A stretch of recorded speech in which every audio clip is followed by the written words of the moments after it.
বর্ষায় পাহাড় যাচ্ছিস, ঝুঁকি বেশি।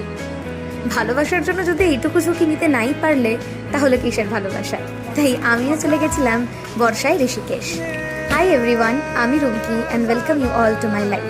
লাস্ট ব্লগে তোমাদের বলেছিলাম আমি ত্রম্বকেশ্বর টেম্পল গিয়েছিলাম, আর এবার ত্রম্বকেশ্বর টেম্পলের ঠিক উল্টো দিকে সাঁইঘাট ছিল আমার গন্তব্য।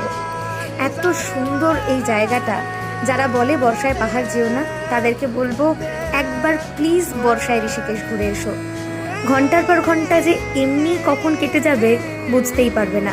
আমি সকাল 9টায় গিয়েছিলাম এই সাঁইঘাটে, আর আমি বসে থাকতে থাকতে দেখেছি দুপুর 12টা বেজে গিয়েছে। 3 ঘন্টা বসে থাকার পর আমার মনে হলো এ বাবা, আমার তো ব্রেকফাস্টই হয়নি। যাই হোক, তবুও যেন উঠতে ইচ্ছে করছিল না, তাও উঠে পড়লাম। সাঁইঘাটকে বিদায় জানিয়ে আমি এবার চললাম ব্রেকফাস্ট করতে। কোথায় ব্রেকফাস্ট করেছি জানাবো পরের ব্লগে। আজ আসি, টাটা।